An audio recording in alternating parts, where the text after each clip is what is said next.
10 वर्ष वाले बच्चे को तो अनुभव नहीं है, लेकिन 80 वर्ष की उम्र वाले को अनुभव होगा।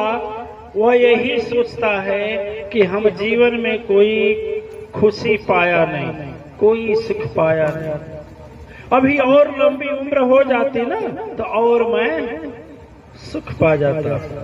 सुख कहाँ बसता है दिव्यात्माएं?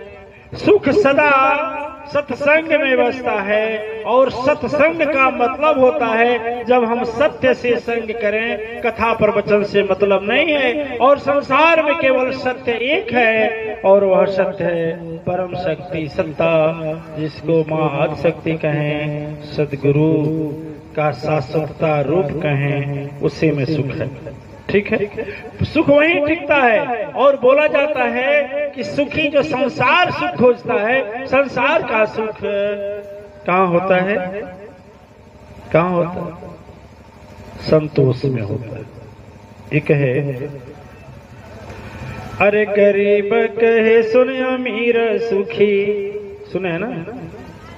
अरे गरीब कहे सुन अमीर सुखी, अमीर कहे सुख राजा को भारी।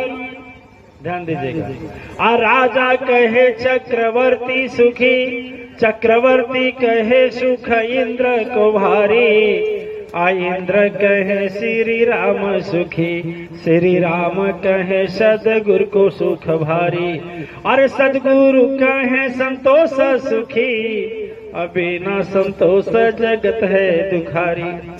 दिव्यात्माएं संसार का सुख शांति में संतोष में होता है। जब मेरे अंदर संतोष आ गया तो ही सबसे बड़ी सुख है। और दूसरा सच्चा सुख, कभी नाश न होने वाला सुख हमें मिलता है। कभी आपके सदगुरु यदि बनाए होंगे और सदगुरु के साथ कभी आपको ध्यान या तपस्या में बैठने का मौका मिला होगा तो दिव्य आत्माएं समझते होंगे, जानते होंगे कि हाँ सच्चा सुख कहाँ है। उसमें कहना नहीं पड़ता है कि हमारी यह बीमारी ठीक कर दीजिए, उसमें कहना नहीं पड़ता है कि हमारी कामना पूरा कर दीजिए, उसमें कहना नहीं पड़ता है कि हमारे आने वाले जो संकट हैं कैसे टलेंगे, वह स्वतः टलते जाते हैं। और यह भी नहीं प्रार्थना अलग से करना होता है कि हमारे पास कोई दुख न आवे। दिव्यात्माएं दुख को दूर करने का एक ही तरीका है, यदि सदगुरु मिल गए हैं तो सदगुरु पा गए हैं तो सदगुरु के दिए हुए मंत्र का जाप करें। लिखा गया है ना, मंत्र जाप मम दृढ़ विश्वासा। दृढ़ विश्वास के साथ, विश्वास सबसे जरूरी है दिव्यात्माएं, बहुत जरूरी है। और विश्वास है तो सदगुरु से सब कुछ प्राप्त है, और नहीं संशय है तो संशय विनश्यति आत्मा। जो आत्मा संशय युक्त हो जाती है वही विनाश कर देती है। देखिए विश्वास की बात है। एक छोटा सा हमें दृष्टांत आ गया कि एक देवी जी थी, और वह देवी जी धर्म और सत्य में ज्यादा रुचि रखती थी। उनका काम था कि कहीं यदि पता चल जाता था कि वहाँ सत्संग हो रहा है, धर्म का चर्चा हो रहा है, वहाँ अच्छी बातें हो रही हैं, तो वह सारा कार्य छोड़ करके चली जाती थी। अब एक बार की बात थी कि एक सदगुरु के पास आना जाना शुरू की। भीड़ तो लगी रहती थी, सबसे पीछे बैठती थी और पूरा सत्संग सुनती थी। फिर बाद में घर आती थी। सोचते सोचते एक दिन उन्हें एक अंधविश्वास पर ज्ञान हुआ। अंधविश्वास पर सदगुरु बोले, देखिएगा एक अंधविश्वास दुनिया में फैलाया गया है कि कुछ लोग बोलते हैं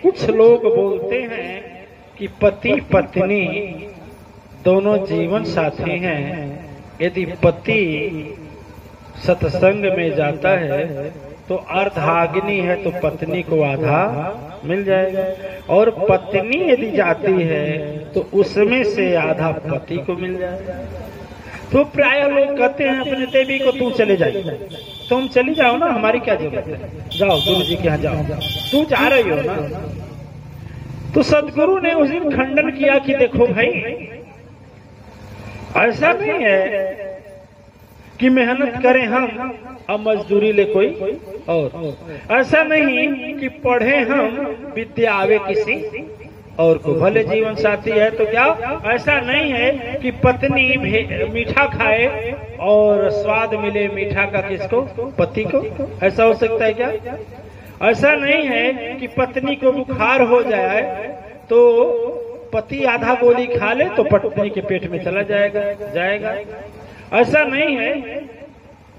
महाराज जी लोग सिखाते हैं कि धर्म करेगी पत्नी तो पति को आधा मिल जाएगा। कैसे मिलेगा भाई, कैसे मिलेगा? थोड़ा हमें समझाइए। यदि पति को बुखार हुआ है और पत्नी को इंजेक्शन लग जाए तो पति ठीक हो जाएगा? कहने ठीक होगा, ठीक होना चाहिए ना, क्योंकि आधा तो आना चाहिए ना, क्यों नहीं? तो सतगुरु ने कहा कि जैसी जिसकी करनी होती वैसा ही वह पाता है। एक जन्म को कौन कहे, अरे तड़प तड़प मर जाता है।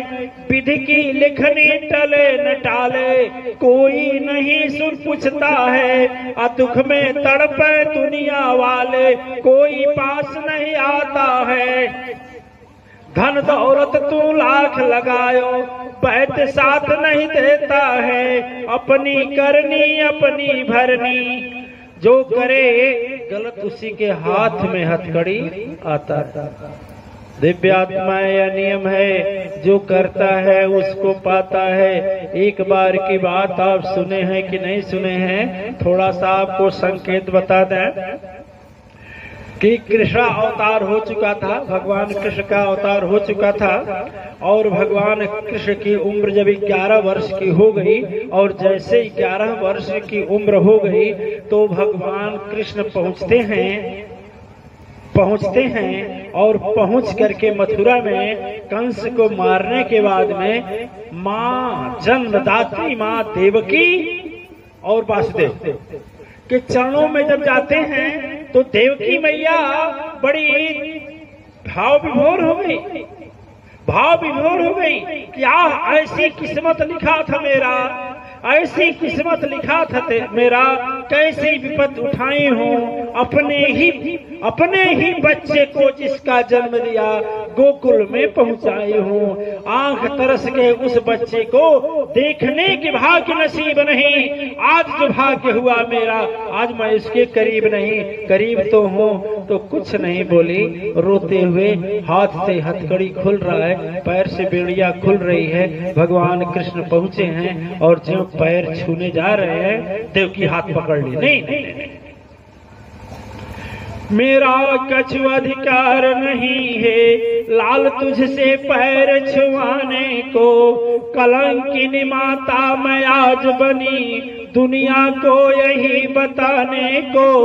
कौन अपराध जगत में मैं से जिसका सजा मैं पाई हूँ। इस बच्चे का मुंह देखने खातिर 11 वर्ष बिताई हूँ। यदि